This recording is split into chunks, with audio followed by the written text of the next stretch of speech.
Hi, good morning. How are you doing? I am amazing. How are you? It's a little bit early here in New Zealand, but we're doing good. It's a pleasure to have you here. It's a pleasure to be able to do this with you. Thank you so much for giving us some of your time. Thank you for having me. I appreciate it. Let's do a little bit of introduction here. You are Adryenn Ashley, and tell us a little bit about yourself. I was going to say, well, aren't you going to introduce yourself first? Ladies first. There you go. Hi, I'm Adryenn Ashley. I'm a social influencer, a tech pioneer, and a sex tech CEO.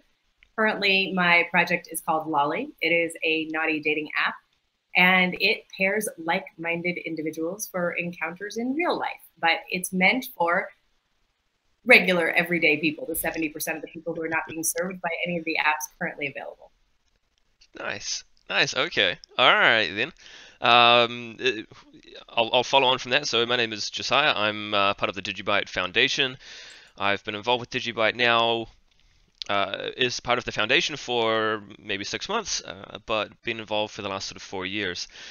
Um, I don't have any fancy titles like sex therapist or anything at all like that. I'm not a therapist. I said sex tech CEO. Sex. I, I, Sorry. Okay. I did major in sex ed, but I never went all the way through to therapist. I did want to be the next Dr. Ruth. That obviously didn't happen, so I had to pivot a little. And that's very very tech speak as well. There, I had to pivot and I love it. Well, Um, when you find out that you have to do 3,000 hours of volunteer work, that's 3,000. like a year and a half. I was like, oh, I guess I'm not going to be a therapist. And so then I moved into motion pictures, got my master's degree in film production and finance, and then somehow ended up in tech. That's very cool. It's been a very fun journey. So you've done some with film. I believe I looked you up online and it said something that was IMDb came up as well. And Yeah, wow, a bunch. many talents. I love it. All right. So do you want to tell us a little bit? What got you started with Loly? Like where did the name Loly come from? So I'm having an argument with my branding guy about this. So I would like actually to put this out to the DigiByte community, and you tell me what you think of this story, because this is absolutely the truth. So Loly got started at 2 o'clock in the morning in a Las Vegas hotel room when I was lying there alone, and my roommate was out on a Tinder date, clearly not coming home. So I'm lying there, I'm alone. I'd like to not be alone, but at the same time, I have these two really big impediments to like doing anything about it. It's called self-respect and dignity. So I couldn't go down to the bar and scrape up the dregs of the leftovers because not any man will do. Hmm. Uh, so I have like standards and needs, and I'm particular, and I find that this is very, very true for a lot of women, and this is why we're home every Friday and Saturday night and celibate, which is really a waste because we shouldn't be. And as I was starting to figure out what this app would be like, and if there was an app that could solve my problem, this is what it would do. And this song, and I'm old, so I'm going to apologize right now, but there's this song back from the 80s. Oh, me so horny, so horny. Do you remember that song? That was a little before my time. I'm sorry. That's the song that started running through my head. And so I named the app Oh Me So. And I bought the domains at 2 o'clock in the morning. And I had the entire app done. And then I went, okay, so that's a little too raunchy for the women like me that are probably going to use it. And I said, okay, so let's be more practical. Let's just call it hookups in real life. But then that's hurl, Hirl. Again, back to the 80s, hurling is puking, and that doesn't really do a great thing. But I bought the URLs. And then so I said, you know what? It's got to be short. It's got to be catchy. It's got to be great. And I went through the domain auctions and I bought Loly. And I thought, oh, lots of love for you. That's kind of cute. And I don't know if that's actually a good acronym or not, or just that our AI is now named Loly. That's a very cool story though. And so what are you gonna do with all your old domain names? My brander's like, that's a terrible story. I'm like, but it's the truth. And I kind of figured that the truth is always the best story, right? Yeah, yeah, yeah. That's fantastic. But now the problem is, so you've got this Hurl domain sitting there and no Oh use no, for I it. think that's actually a hookups in real life. Very naughty, very inappropriate. Don't, Oh, that's fantastic. Oh, yeah. okay. Because I so make affiliate commissions off of that, so it's good. Nice. You mentioned like obviously for there's a different demographic I suppose that you're targeting, not specifically the Tinder demographic, which is actually kind of funny. That was how I met my wife was through Tinder. Um, Awesome. yeah, And yeah. It was, but all right, sorry, say that once more. you're a millennial, right? I'm It 31. Yes, you're a millennial. It works for you. It does not work for Gen Xers or above. Because I have swiped thousands of times, Yeah, and you can't tell here, but I'm really pretty, and my photos are really good, and my profile is really good. yeah, So every single time I swipe yes, it's a yes. The whole idea of Tinder with this yeah. gamification where it's randomly you get a yes, so you get those random rewards, it's always a yes for me. Always. So I've swiped thousands of times. I've matched thousands of times. I have talked to hundreds of people. I have met 4 people in real life in 4 years. 4 people. 4. Right. So the problem with Tinder is it's not instantaneous. So it's delayed because they either have to have the app open. You don't necessarily I was swiping at 2 a.m. wanting someone to come over. Right. I literally was like, come over now. Right. So they were either asleep or already with somebody. So it didn't work. Hard luck, eh? Seriously. Yep, yep. Like I said, I have too much dignity and self-respect to go downstairs and just be like, random dude, hey, come home with me. I'm right upstairs. Yep. Yeah, never going to happen. And it's just not ever going to happen for most women. Yep. We have these requirements. You know, we need safety, security, and certainty. We need to be, we need to know that we're going to be safe, which is why we prefer Lyft and Uber over taxis. We want someone in cyberspace to know who we're with and where. So at least you have a better idea of where to find the body. Right? So, because you have to understand our mindset. So men going out on these Tinder dates and these blind dates, their worst fear, like the thing that really worries them the most, is that she's going to be chubbier than her picture. That's like the #1 thing. Women, our worst fear is that we're going to be murdered. Now, so you just have to understand how people are coming into this relationship in the first place. It's a completely different mindset. And when that happens, that's why we have to give them those security protocols. We have to give them peace of mind. We have to incorporate background checks because some women will not go out with anyone that they haven't background checked. But at the same time, privacy concerns, I don't want everybody out there reading my background check. So we have to create this trustless application where it's actually not trust. I don't have to trust you because I know that everything has already been provided to the application. Nice. That was a really nice kind of like just segue, right? Yeah. It's really funny you mentioned as well, like about the #1 fear being murdered, because when I was first of all meeting up with my now wife, that was something I like. So I didn't know, I had no idea, but that was what I was joking with her about. Was I was like, it's cool, like why don't we catch up? I'll come over and I'll meet you or whatever, and she's like, but I'm like, don't worry, it's fine. I'm not an axe murderer. And we used to joke about that for the first year of us being together. Was you might still be an axe murderer? Like we don't know. It could be. Yeah. How exactly do you make that bone broth? Oh my God, that actually was a problem. It was my gay guy friend, but he ended up at this guy's house and he was like, I swear to God, there were body parts in the freezer downstairs. There was nothing in the refrigerator upstairs. He had these really weird tools. He lived on bone broth. Like, I swear those were people.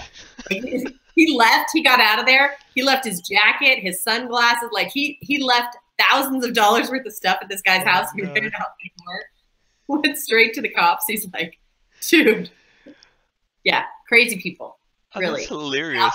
Yeah. It's not, because you have to understand society. Okay, maybe not society. And you're in New Zealand, so maybe it's different there. But in America, like they have this way of portraying women as always victims and every single man as a, one hair away from being a perpetrator of violence.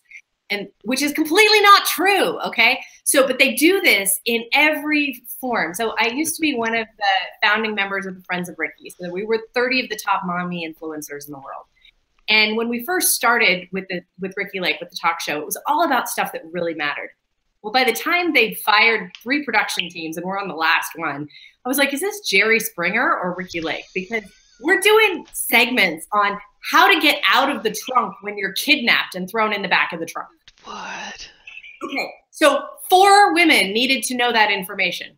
4. However, the way that they made it sounded like at any moment, as you're putting your groceries away, a car could come up and you could be thrown into the back of the trunk, and you need to know this information because it can happen to you at any moment. This is exactly what they're programming women to think, and it's ridiculous, right? And I am all about personal responsibility and self-reliance and honesty and truth and transparency and all this shit that they don't think that women should have to do. Yeah. And I disagree. I totally disagree. I think personal responsibility, if I choose to sleep with you and it sucks, that's a notch on my headboard that I have to acknowledge, not say it didn't happen because I didn't have an orgasm. And not only do I have to acknowledge it, I don't get to change the story a decade later and say, oh no, he totally raped me. I've heard that happen.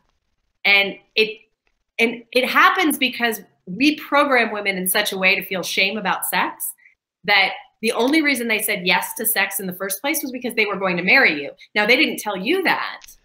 So they're having sex with you because they're going to marry you, but not because they've told you that they're going to marry you, but that's their plan. And that's why they said yes.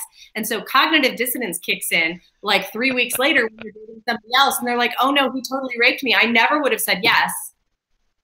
But I only said yes because he manipulated me and lied to me and told me that and I was going to marry him. Like in their brain, I cannot even begin to tell you what happens, but shit happens in there that shouldn't.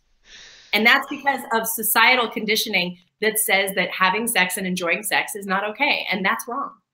Right, and so you're out to change that with Loly, both in terms of the encounters and also with the blockchain. Yes, absolutely. Well, the blockchain piece, so what I give women with Loly is safety, security, and certainty. So we use an AI indexing, a heat index. So this actually gives you an idea of how compatible you are without being sticky, icky, and gooey. So when you go to Adult Friend Finder, you can see everything that they like and everything they want to do. And, you know, you're bombarded by, we're Google Hangouts, I can say it. You're bombarded by a wall of cock shots as a woman, and it is really icky. And most women be like, ah, and they're out, right? If you're willing to wade through them, you can actually find some interesting people and you can figure out everything that they like. But it's a really icky task. One of the main things that we want is anticipation and surprise, okay? So they don't want to know everything that's going to happen. They just, so what we do is our AI knows everything that you want, but we don't share that. We just match you with someone who's compatible.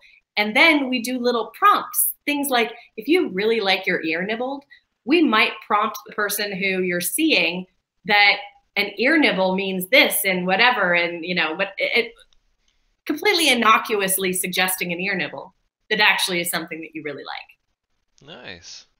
So we're helping couples. We're helping couples. So not only are we getting people who don't know each other, we're also, a tangent is going to be couple education. It's all about sex. I want everybody to have more orgasms because then we'll have world peace. That's how this works. Everybody has an orgasm a day or more, and we get world peace. That's how I'm going about this whole situation. Nice.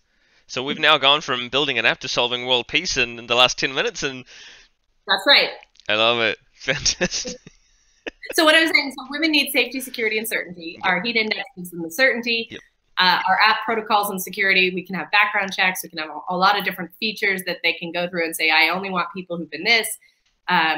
You know, and they have their requirements and they have certainty around who that person is. That's how we're using the DigiByte DigiID wallet, is to really use that certainty of validation of identity without necessarily exposing the identity. See, this is the piece that people are like, I just don't know if I want everybody knowing my stuff. I'm like, yeah, and you don't, trust me, because that's, you know, you're not going to walk around going, here's my social security number, I'm a good person. No, right? No. Yeah. But I might say, you know, I don't necessarily want to couple with someone who has less than a 620 credit score, right? Because that's pretty low. And anything lower than that's probably a problem. So 620, you can work on that, but Yep. anything lower than that, but that doesn't mean that I need to see your credit score. The Yeah. AI needs to know that you're a match, but I don't need to necessarily see that. And then the other piece of the blockchain piece with the men is, this whole Me Too generation, I have watched so many women pile on. And one woman in particular, at some point I'm going to have to name her. So I was at a conference. My friend was drunk. He's very influential.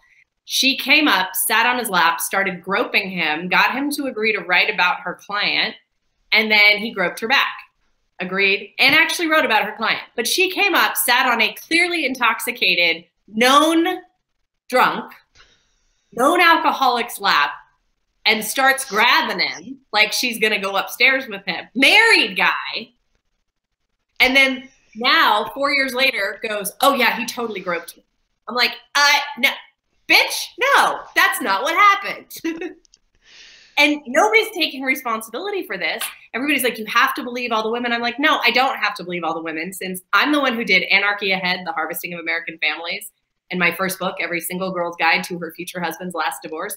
I'm the one who's audited 1,000 divorces. I'm the one who's literally gone undercover and had the domestic violence agencies telling me that I should make false allegations in order to get all the kids and all the child support. Wow. Yeah, I don't have to believe everyone. I want to believe every single real victim, and I want every single not real victim to be prosecuted, jailed, shamed, publicly stoned in the middle of the court, whatever. Like, it needs to not happen. So what this app does, oh, they didn't warn you, did they? No, I'm just thinking, so we've now gone from an app to world peace to public stonings. Right, but did they not? No, you didn't talk to Jared, you didn't talk to Amar? Yeah, I had a cool chat with them. They're good dudes. It's yeah. They didn't warn you? They didn't prepare you?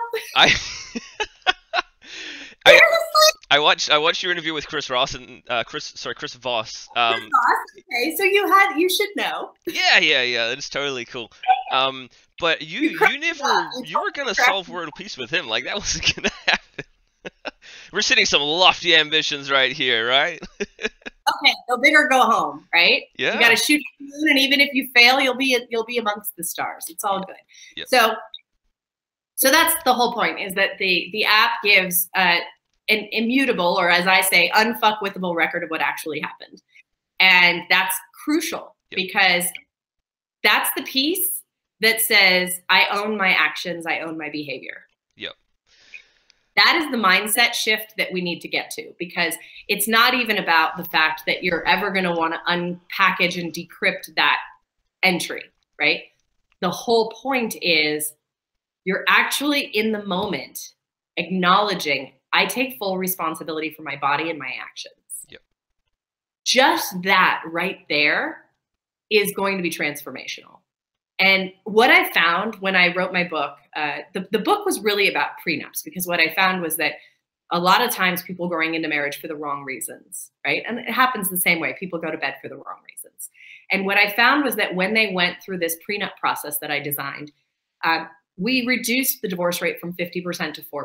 Now, it was a little bit disingenuous, because a lot of people didn't get married, but they shouldn't have in the first place, right? So owning your actions and owning your behavior is such a crucial piece of this entire conversation.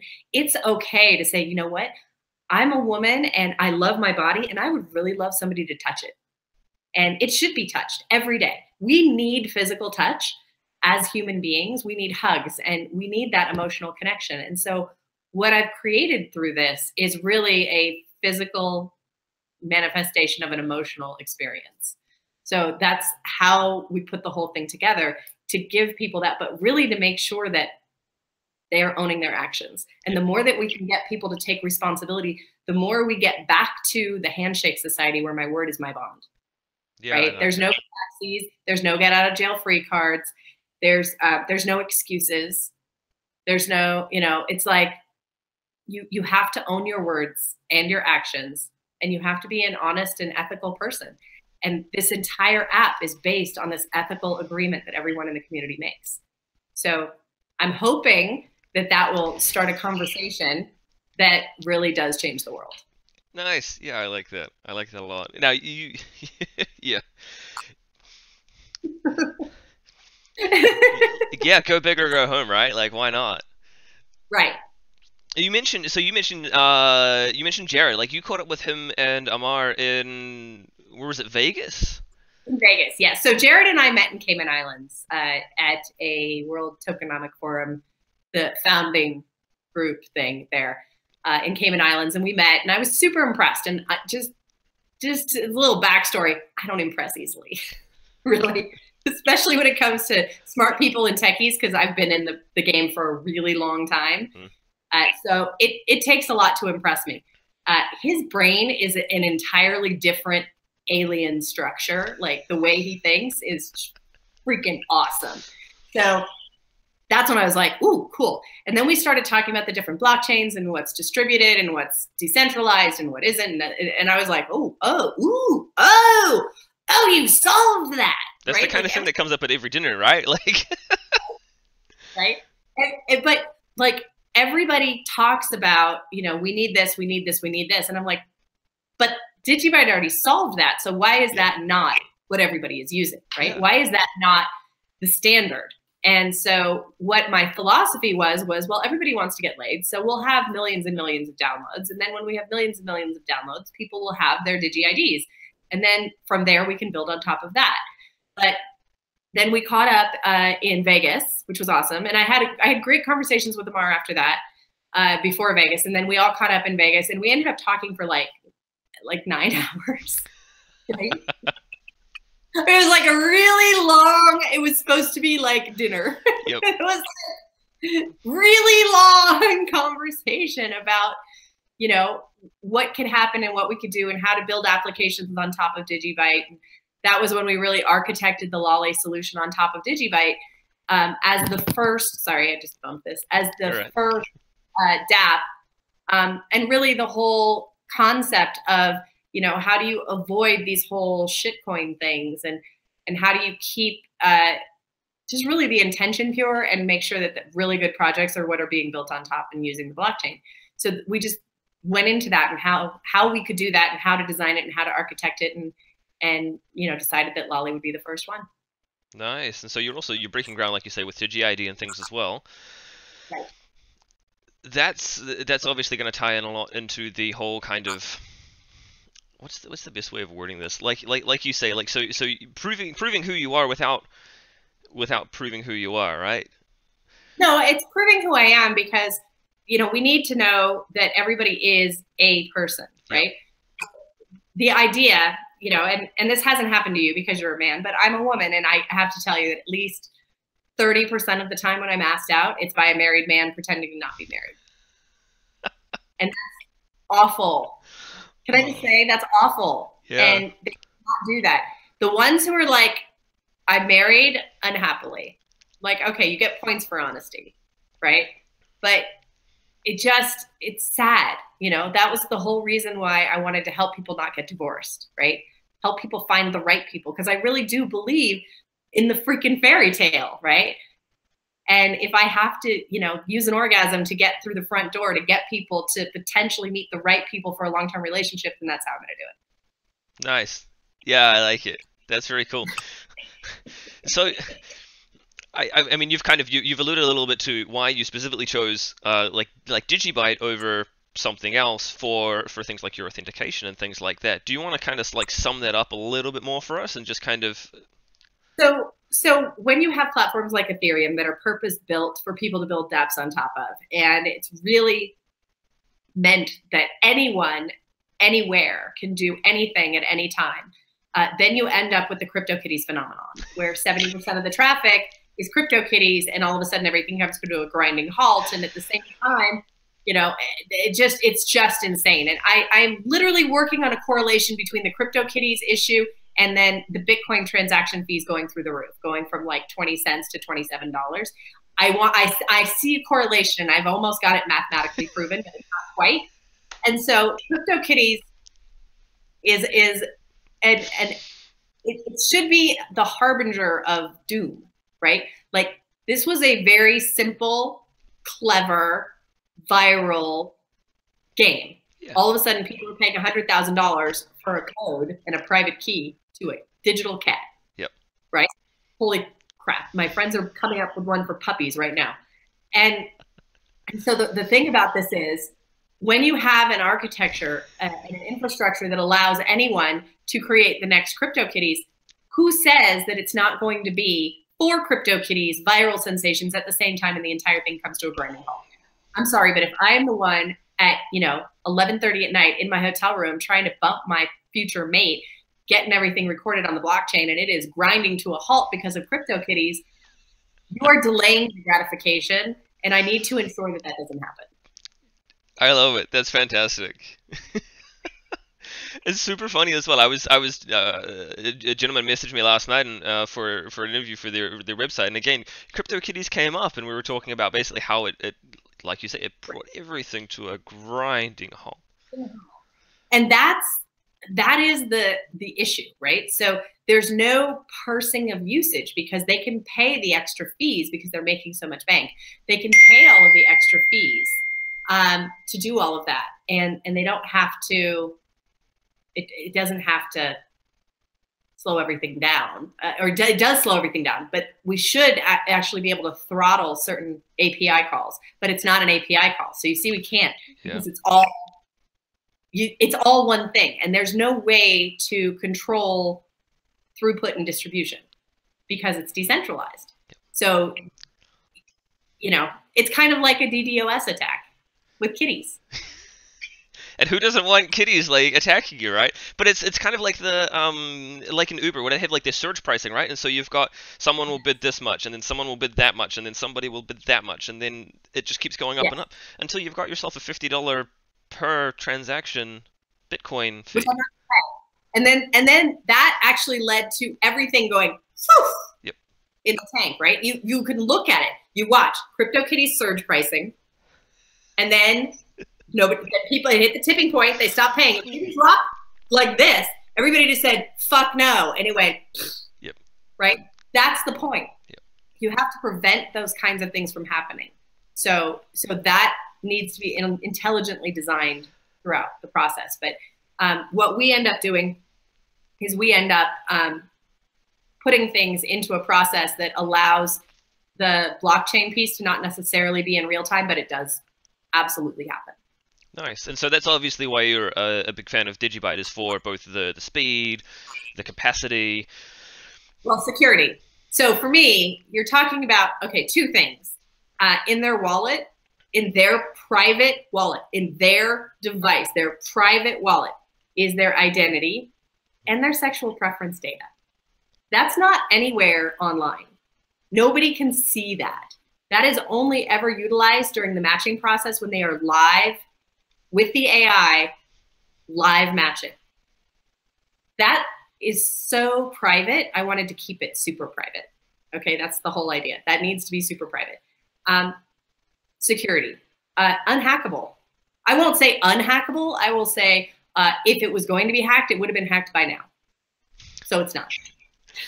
So to me, I will feel confident knowing that I can put in all of these things that I secretly, truly want.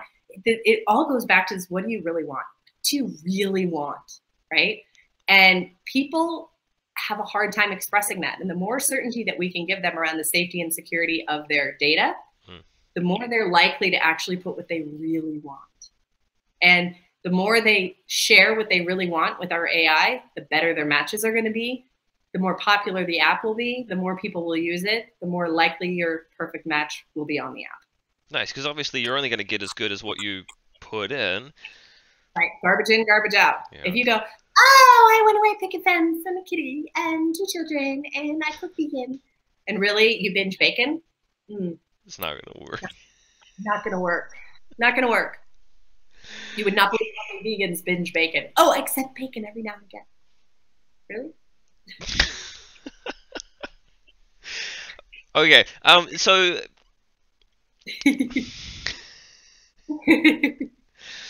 All right then. So let's go back to the CryptoKitties a little bit then. Talk to me. Give me your 2 cents worth then on-chain scaling versus off-chain, and maybe sharding or whatever. You've got the whole looking at what like Ethereum are wanting to do, because you you could have maybe gone down that route, but obviously we're a big believer in on-chain scaling and growth that way. So what do your I thoughts there? prefer on-chain scaling. I think there's other ways to do it. I think I don't like sharding. I don't like off-chain. Um, you have to understand my background. So I used to break into banks for a living. When online banking first started, my job was to break in and steal all the money. And it was always all the money. So it was between me and the developers, and the bonus pool got split by how much money out of the pool I could steal was the percentage of how the bonuses were split. Well, I always stole all of it, right? So Go big or go home, right? right. Well, you're welcome. Credit cards are now encrypted in the database because I stole them using a SQL query and an address bar doing a full statement. So, you know, it's what happens. Yep. So somebody somewhere, and I can't do any of these things now. I am a former high-tech priestess. So I just know what I could do, and I know that what people can do now, it's not as difficult as you would think. And I just think that anything that you do off-chain, I mean, you can. We had this entire conversation. I was just speaking at the Bitcoin, Ethereum, and Blockchain Super Conference in Dallas. 1,500 men, 50 women. Oh my. Yeah. Which was interesting because normally I would say that's a sausage fest, but everyone was awesome. They were great. And I only had one drunk, super drunk guy who was like inappropriate. And one of the other guys physically put his body between that guy and me and was like, no. Nice. Nice. Awesome. I was Chivalry like, is not dead. huh? Chivalry is not dead. Chivalry is not dead. No. And most of I would say almost all of the other guys were like super interested in my brain. Nice. It was pretty awesome because all the women that were there were freakishly smart. it was pretty cool. Anyway, I was on the panel on scaling, so we just had this conversation about what we can and what we can't do. But nice. I chose DigiByte for several reasons. One, because I really like the idea that there's 170,000 nodes. That's less likely. I mean, trying to do a 51% attack on that. Good luck with that. Go for it. Yeah. Try. Yeah. See how that works for you. That's just not going to happen, right? And I just think that if there's ever an issue that I have, I know I can go to Jared or I can go to the development team or some of the top people that I've met so far and be like, look, this is what I see. This is what I think. What can we do? And boom, it's on the list of things to do. Yeah. And to me, that certainty is way more important. It's hard. I mean, don't get me wrong. It is hard. We need people to be DigiByte developers, like in the worst way. They need to like start recruiting.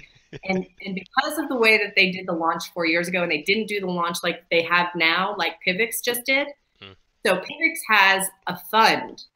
So every month they have 43,000 Pivx. It's like $400,000 of budget every month.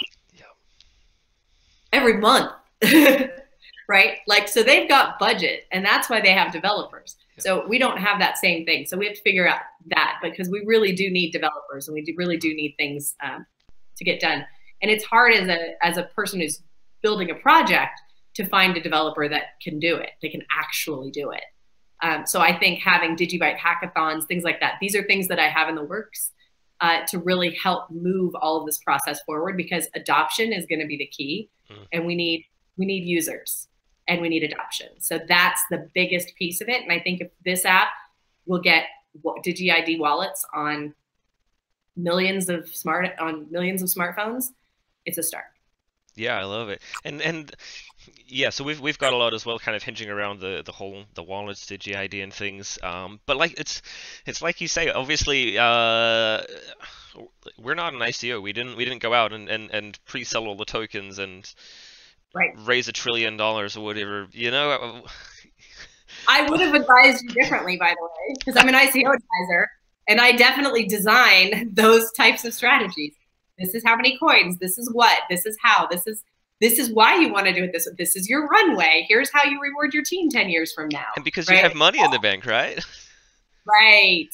Right? And I guess that's the thing as well. So we were looking at this recently because obviously, like there's a lot of programmers out there, and it's great now as well. They're starting to teach it more in high schools and things, and even Yeah.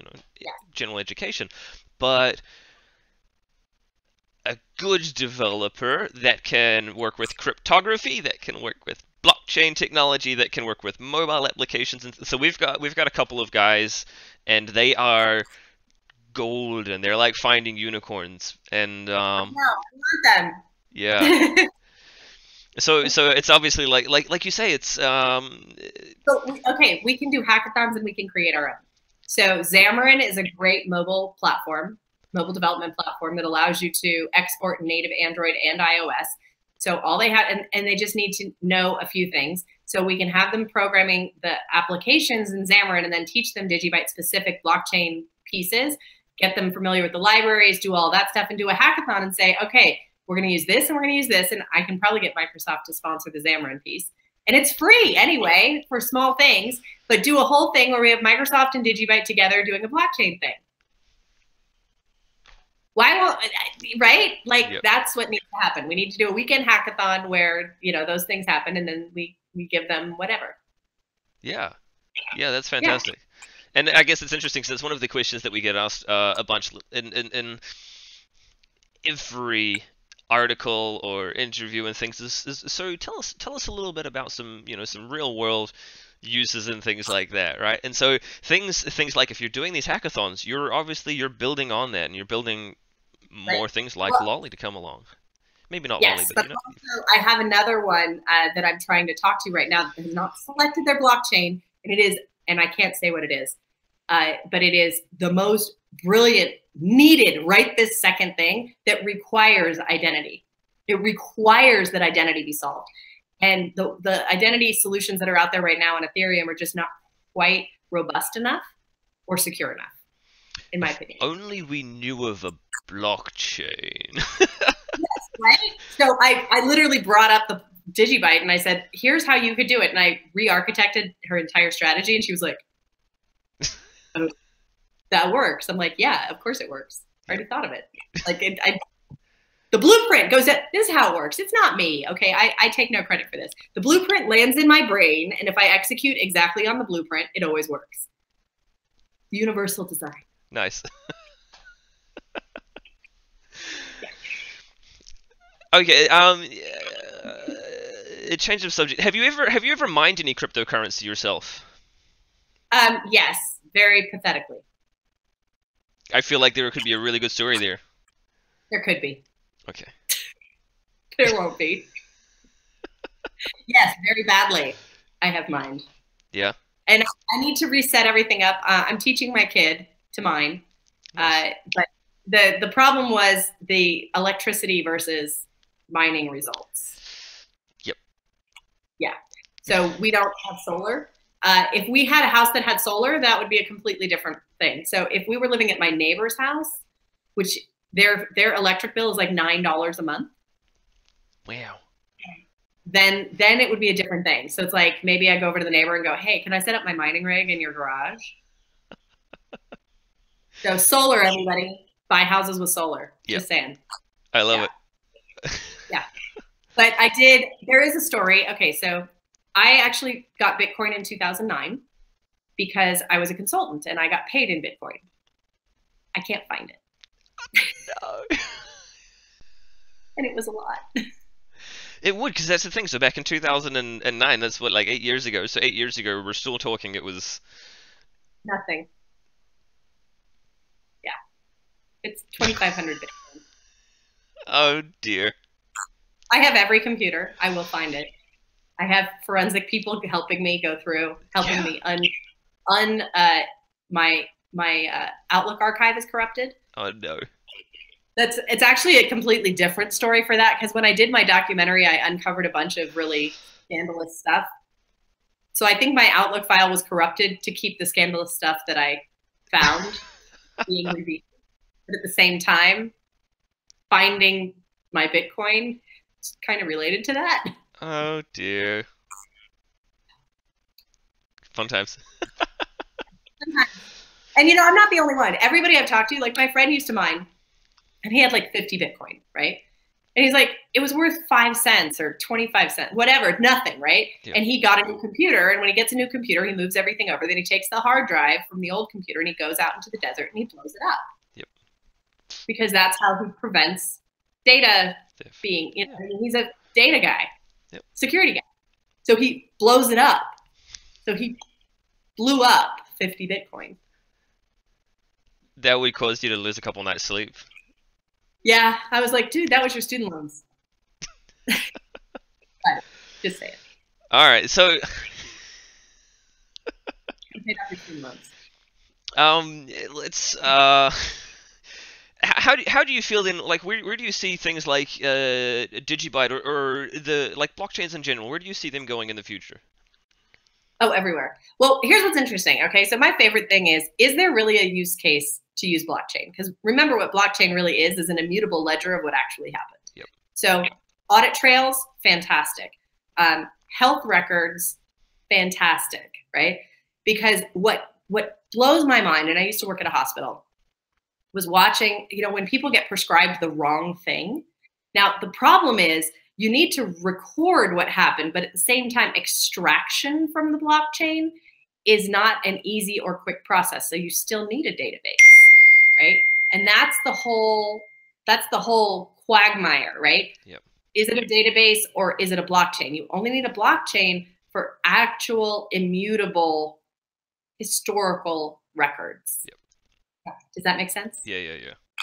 And so those use cases are way less than what everybody thinks. They're like, oh, I'm going to do a self-driving car on the blockchain. I'm like, why? Yeah. Now, I can see if your use case piece of that why is that you want to know every place that car has ever driven, right? So you log the GPS log every day or whatever. Okay, that's not a great use case, but I can see how that could be a blockchain use case. But it's not necessary. You know, it's you have to look at the cost. The key piece is the immutability, that it can't be changed. So what about you needs to not be changed? What about your business needs to not be changed? Yep. So health records are a great one for that. Certifications are a great one for that. Financial audit trails. Could you imagine? I mean, it would put out the big accounting firms. They would just be out of business because they go in every year and they charge $30 to $50 million to these big Fortune 100 companies to audit them so that they can prove that those are their audited financials. Well, if you do it on the blockchain, which Ledger is doing, then you save all that money because it happens in the moment. Yep. I mean, then you've also got the fun as well of the let's rebrand and we'll tell people we're doing blockchain things, and then look at the share prices, right? I'm telling you, all you had to do was add blockchain to it, and boom, it's a bump. And the VCs are starting to write checks when they don't understand what they're writing checks for, but it's a blockchain company, so it must be great. Yep. And I'm like, great, write me a freaking check. I'm solving your Me Too problem. I'm solving the problem of people saying you are harassing them by having an actual consent logged every single time, logged on the blockchain, so that you cannot. So we are having a meeting, and this is a consensual meeting. Yep. And at the end of this meeting, you are checking out safely. Yep. Because it can be used for meetings too. It doesn't have to be used for sex. And so you're also going to be doing some things along the lines of, sorry, going back a little bit to Loly here, basically checking to ensure that the person isn't intoxicated or anything. I think you were mentioning before. Yes, there's a drunk test. Sorry, my lips are really chapped. Yeah, that's all right. There's a drunk test. You have to pass the drunk test, and it's a stupid, silly game, but you really can't do it drunk. Oh, really? Yes. So now we're going to have the Henry option. And the reason is because when I was at this Dallas conference, one of the guys was like, no, but if I'm drunk and she's drunk and we really want to have fun, but we can't freaking make the drunk test pass, what are we supposed to do? Not have sex? I go, right. It is not legally consensual because you're drunk. You can't legally consent. Yeah. And I said, we do have a thing where we will say the Henry option, and you press the Henry option, and that allows you to do a video consent where you're both, it's a longer thing and it's a more expensive one because It's video that's going to be recorded, right? And that is your consent. And then you can do your post consent the regular way. But we'll do the Henry option for the people who like to go to the bar, get drunk, and hook up, who still want to own their choices and their decisions. Yeah, good on them. Nice. Right. So they can take the Henry option. So who was on the testing panel for testing out to make sure that you could do those while, or couldn't do those while you were drunk? I have 1,000 good girls in my focus group, and I call good girls, and they said I had to stop saying this. Even the good girls have said you have to stop using that term, good girls, because that means that other girls might not be good. But my rule of definition here is that they would not go to the bar, get drunk, and have sex in the bathroom. Not that that's never happened, but that it generally wouldn't be happening. I'm not saying in their life it has never happened, but that would not be the plan of attack, because those women don't need help getting laid. It's us, the 70% of the unserved market, who are mostly 99% celibate for decades at a time, and choosy. Yeah, nice. Nice. Yeah. All right, then. So one of the things as well that I remember you mentioned on the Chris Voss podcast was you mentioned the preaching to the fourth grade, like explaining it at that kind of a level. Yes. And so rather than obviously describing something as immutable, you call it unfuckable with. How would... Unfuckable. Yeah, how for fourth graders. But when I do talk about the app, I say we match you and we use ice cream flavors. So we will bucket you into communication styles and profiles by ice cream flavor. So a Rocky Road and a bubble gum don't go together. You kind of instinctively know that I'm right, even if I don't tell you the naughty reasons why. Yeah. So if you were gonna do that, like let's say quickly sum it up, both with let's do Loly and let's do DigiByte. How would you sum those, like both of those, up to a fourth grader? A fourth grader. So Loly helps you find the one you'll love the most. Right. And DigiByte is a secure bank vault that even Batman couldn't get into. Oh, I love it. There we go. Mm-hmm. So what's been the hardest part, I guess, as well, about working with blockchain, like, or maybe even let's go so far as to say with DigiByte, like what's been the most difficult part? Finding developers. Yeah. Finding actual good, quality, honest developers who aren't going to steal your idea. Yeah. I can sympathize with. We've even been putting some stuff out lately on Twitter, Facebook, Reddit, asking people for help. We've got the mobile apps and stuff like that, so I can understand where you're coming from there. They are a rare breed, and now it's probably a great opportunity to take the chance to thank the ones that we have, because especially. Yes. And I'd like to thank the ones that we have, and I would like to invite them to mentor the hackathon I'm about to launch. Yeah. To find new ones. Nice. I like it. Yes. All right then. So you've been on our Telegram. Yes. There's a lot of people in there. Yes. We have the marketing channel, and obviously there would be an uprising and a mutiny if I didn't talk to you a little bit about that, and basically sort of say you're obviously well connected, you're very well educated, you've got a huge list of like accomplishments and things like that, and presumably as well people that you know. How do you think that you being involved with DigiByte might be able to bring a wider audience or greater education to the masses? So I'm a member of a lot of different women in crypto groups, and I speak all over the world. My next book is called Minting the Future, and it's all about ICOs, startups, and alternative funding, as well as, is your business even ready for the blockchain?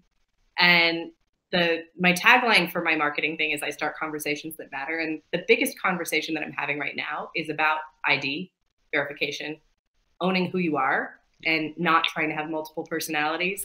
And really that conversation leads itself really only to DigiByte, because they're the only blockchain that can do everything that I need them to do specifically for a consent app, because that's the conversation that I'm having. I'm having with a lot of celebrities too. One of the things that Loly does is it gives it a whole celebrity layer. So they have a lot of extra protection. They can date amongst themselves much more easily than they can date civilians, but they can still choose to date civilians if they want to.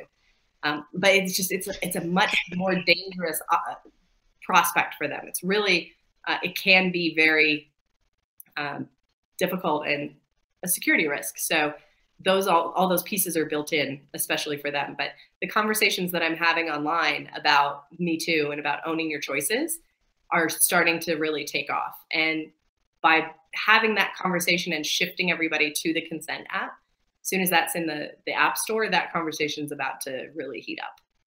So that will drive everyone to DigiByte. I love it. I love it. That's probably a nice bit for us to wrap this up. Is there anything more you'd like to say to all the viewers? Thank you so much for your support. Please go to loly.io and opt in for the white paper, opt in for the whitelist, help support, please share. We're going to come up with a bounty campaign that's going to be revealed in the next week or so. And please help us spread the word, because we're doing it in a very different way. We're selling lifetime subscriptions in the United States because of the whole SEC thing. We're running it like a Kickstarter. So we sell lifetime subscriptions. They are transferable. Because I expect you to find the person that you want. So every year you can transfer it to somebody else. Nice. That's the whole point, right? Why buy a lifetime subscription if you're not going to be single for your lifetime? Yep. Then you can always sell it later. So you don't need it. So we're definitely looking for that. So we would appreciate any help, any support, any social pimp. Follow us, Loly Dates on Twitter and Facebook and Instagram and Pinterest. Brilliant. All right, thank you so much for your time. It's been an absolute pleasure, and hope to have you back on the show again sometime soon. Thank you very much. Happy to be here. All right, take care then. Thanks. Bye.